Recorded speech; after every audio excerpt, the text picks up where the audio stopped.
Hey everyone, welcome to 59 Topps Friday, presented by Wax Pack Wisdom, where we talk baseball history through the cards we love. My name is Jake T. O'Donnell. We built the iconic 1959 Topps baseball set, and in this series we're going through every card to talk about the players, teams, and people who made up Major League Baseball in 1959. Today, we'll cover cards 478 to 484 in the set. Card number 478 belongs to Roberto Clemente of the Pittsburgh Pirates. 1959 was his fifth Major League season. Roberto Clemente was the national hero of his native Puerto Rico, one of the greatest right fielders in baseball history, and more importantly, a selfless humanitarian. Clemente once said, quote, "Anytime you have an opportunity to make a difference in this world and you don't, then you are wasting your time on earth," close quote. Although Clemente's life was cut tragically short, his legacy of personal sacrifice to assist others is celebrated today just as much as his exploits on the baseball diamond. Clemente showed athletic prowess from a young age growing up in Puerto Rico and had dreams of one day competing in the Olympics in the javelin throw. But he chose to focus on baseball and signed his first professional contract in the Puerto Rican League just after turning 18. Clemente's outstanding play earned him attention from Major League scouts, and after a bidding war, he signed with the Dodgers for a reported $5,000 salary and a $10,000 bonus. At the time, teams were required to place players who signed for more than $4,000 on their active roster for 2 years or risk losing them in the Rule 5 draft. The Dodgers elected to roll the dice, send Clemente to their farm club in Montreal, and hope no team grabbed him following the 1954 season. Clemente showed the raw talent that would lead to MLB success. The Pirates had the first pick in the ensuing Rule 5 draft and took Clemente, installing him as their starting right fielder in 1955 at the age of 20.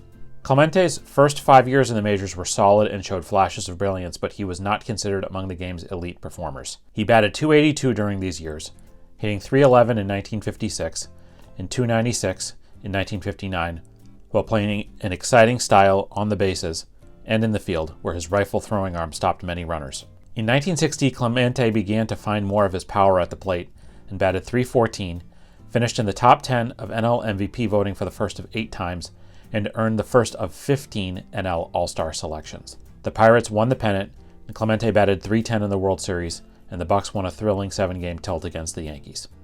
In 1961, Clemente won the first of 4 career NL batting titles by hitting .351 and won the Gold Glove for his incredible play in right field. That began a run of 12 consecutive Gold Gloves through the rest of his career. Clemente won batting titles again in 1964 and 1965. In 1966, he had career highs of 29 homers and 119 RBI, winning NL MVP honors, and the following year, he won the batting title at a career-high .357 average. Through most of his career, Clemente battled through nagging injuries and illnesses, but they rarely impacted his play on the field. He often played in Puerto Rico's winter leagues in the off-seasons, endearing him to his home country forever, and he also spent extensive time in Nicaragua. Clemente's Pirates made it back to the World Series in 1971, and he was the star.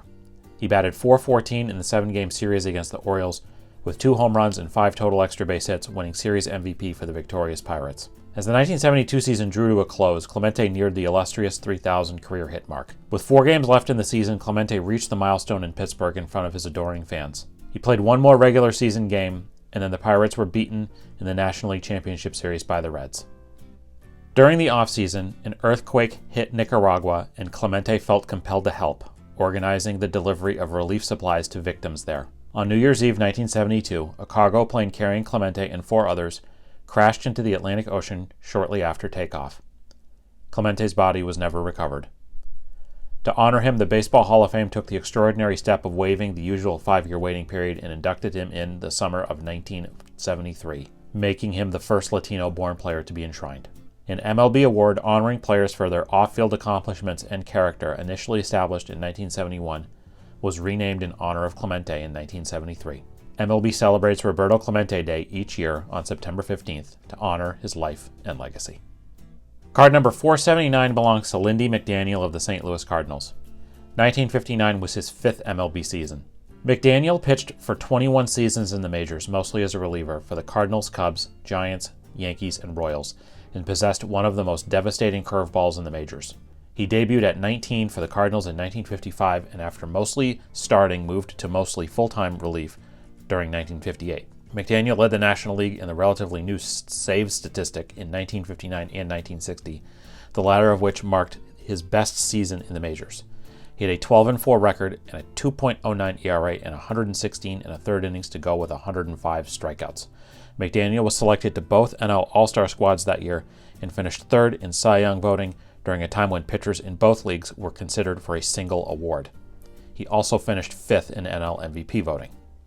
After 2 down years, McDaniel was traded to the Cubs, where he led the NL in saves again in 1963. For 1966, he was traded to the Giants, and in 1968, he made his way to the Bronx, where he'd pitched through 1973. During the 1968 season, he tied the AL record for 32 consecutive batters retired, which was later broken. His final 2 seasons in the majors were spent with the Royals.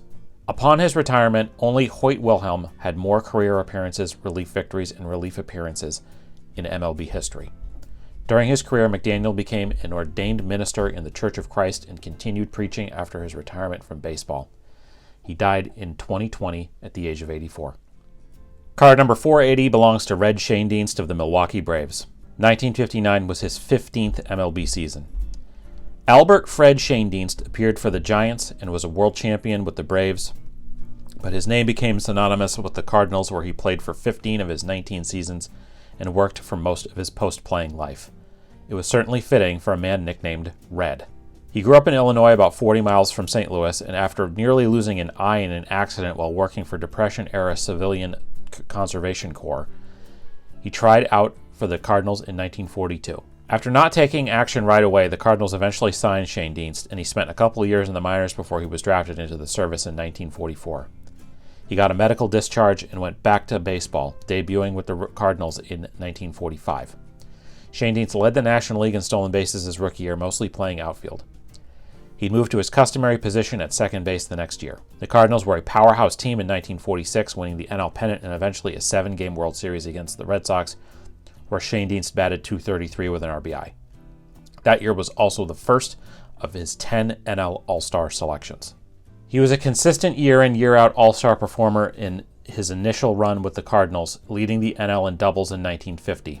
In 1953, he batted .342, finishing second to Carl Furillo of the Dodgers for the batting title and came in fourth in NL MVP voting. The Cardinals traded Schoendienst to the Giants during the 1956 season, who subsequently traded him to the Braves in 1957. He was the final piece for a squad that won the NL pennant that year and the next, beating the Yankees for the championship in 1957. Schoendienst batted .278 and .300 in those World Series respectively. In 1957, he led the NL with 200 hits and finished third in MVP voting. Schoendienst only played in 106 games in 1958 and noticed a lag in his energy. He was diagnosed with tuberculosis, a condition doctors believe he had played with for years. After undergoing surgery to remove part of his lung, Schoendienst played just 3 games late in the 1959 season. 1960 would mark his last year in Milwaukee. He went back to the Cardinals for his final 3 seasons in his career. In 19 MLB seasons, Schoendienst batted .289. After a couple years coaching, Schoendienst took over as Cardinals manager in 1965. He guided them to a World Series victory in 1967 and very nearly another one in 1968. Schoendienst stuck around as manager until he was fired in 1976. After a couple of years on the A's coaching staff, he then went back to the Cardinals as a coach in 1979. Schoendienst became the right-hand man for Whitey Herzog's great 1980s Cardinals teams that won 3 pennants and the 1982 World Series. After not receiving enough support on the writers' ballots, Schoendienst was elected to the Baseball Hall of Fame by the Veterans Committee in 1989. He stayed involved with the Cardinals through the rest of his life and was in uniform for most home games when Tony La Russa was manager. Schoendienst died in 2018 at the age of 95. Card number 481 belongs to Charlie Maxwell of the Detroit Tigers. 1959 was Maxwell's 9th year in the big leagues. Maxwell was a left fielder who split his 14 seasons in the big leagues between the Red Sox, Orioles, Tigers, and White Sox. Following military service, Maxwell played amateur baseball before making his way through the Red Sox farm system and making his major league debut in 1950. Playing the same position as Ted Williams, Maxwell saw limited time with the Red Sox. They sold Maxwell to the Orioles, where he only played 4 games. He was then acquired by the Tigers in 1955, where he had his top years. Maxwell was a 2-time All-Star in 1956 and 1957. In 1956, Maxwell was 3rd in the American League with a .534 slugging percentage behind only Mickey Mantle and Ted Williams. He also had a .326 batting average and a .414 on-base percentage. In 1957, he led AL outfielders in fielding percentage. In 1959, Maxwell was given the nicknames Sunday Charlie and Sabbath Slugger for his propensity for hitting home runs on Sundays. 12 out of his 31 home runs that year were on Sundays. Maxwell ended his baseball career with a .264 average, 148 home runs, and 532 RBI. He later worked as a salesman for multiple companies. In 1997, Maxwell was inducted into the Michigan Sports Hall of Fame. He also enjoyed many hometown honors in Paw Paw, Michigan, where he and his wife lived for many years. The town's historical commission sponsored Charlie Maxwell Days in August 2010, which included a memorabilia display, the dedication of a monument, a public reception meet and greet with Maxwell, a parade, and a renaming ceremony for a local baseball field in Maxwell's honor. A local brewery also produced a Mr. Sunday Hopped Up Amber Ale featuring Maxwell's name and likeness. Maxwell died on December 27, 2024 at the age of 97. Immediately prior to his death, he was the oldest living alumnus of the Tigers, Red Sox, and White Sox. Card number 482 belongs to Russ Meyer of the Kansas City Athletics. 1959 was Meyer's 14th and final year in the big leagues. Meyer was a right-handed pitcher who spread his time in the big leagues between the Cubs, Phillies, Dodgers, Reds, Red Sox, and Athletics. Meyer signed with the White Sox in 1942. He played in the minors before being drafted into the Army, where he continued to play baseball for a camp team. During an exhibition game, Meyer's appendix burst. As a result, he lost 35 pounds and contracted peritonitis and a heart murmur, leading to his medical discharge from the Army.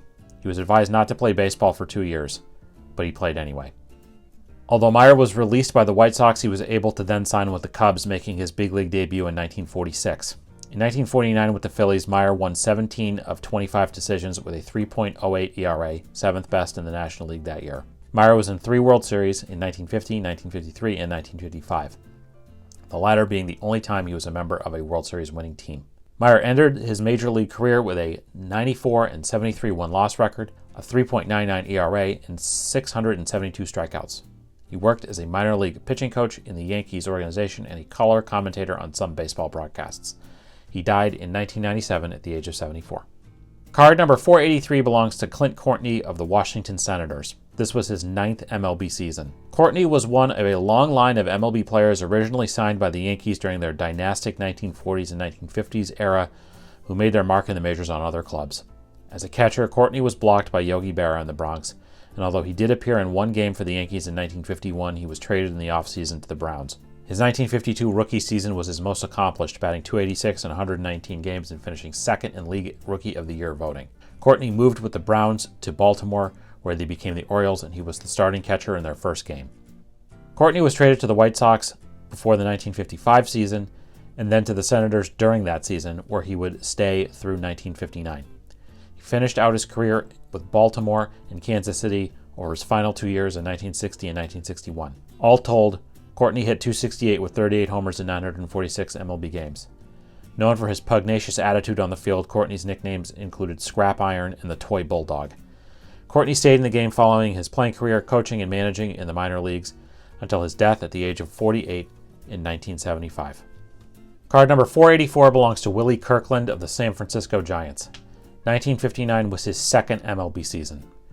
Kirkland was born in Alabama but attended high school in Detroit, where he was signed by the Giants in 1953. His minor league career got off to a fast start, and he led the Northern League in batting average at .360 in 1954 and later hit 37 homers in the American Association in 1956. After spending 1957 in the military, Kirkland debuted as a regular outfielder for the Giants in 1958. He'd averaged 20 homers a season through his first 6 years in the majors, but batted just .246 during that time. The Giants traded Kirkland to the Indians for 1961, where he hit his career high in homers and RBI with 27 and 95 respectively. During that season, Kirkland hit 3 homers in a game against the White Sox. He had a chance for a 4th, but with the Indians down a run in the 9th with no outs and men on first and second, Kirkland was asked to lay down a sacrifice bunt, which he did successfully. But the next batter was intentionally walked, and the next one after that grounded into a game-ending double play. Starting in 1964, his offense began to tail off, and he spent his final seasons in MLB with the Orioles and Senators. He hit .240 with 148 homers and 509 RBI in 1,149 MLB games. After a year in the minors in 1967, Kirkland spent 6 years playing in Japan with the Hanshin Tigers. Following his playing career, Kirkland went on to work in the maintenance department at General Motors in Detroit. As of this recording, Kirkland is 91 years old and recently celebrated his birthday in February of 2025. That's going to do it for this edition of 59 Tops Friday on Wax Pack Wisdom. Today's episode was written by Abby O'Donnell and Jake T. O'Donnell. Do you have a story about one of the people, players, or teams we discussed today? Let us know in the comments. We'd love to hear it. If you enjoyed this video, please give it a like and subscribe to our channel so you don't miss any of our Wax Pack Wisdom content. In the video description, you'll find our source material for this episode, links to where you can follow us on all social media channels, as well as a list of our favorite nonprofits and charities. Please consider a donation to one of them if you enjoyed this content. Thank you for watching, and we'll see you next time on Wax Pack Wisdom. Take care.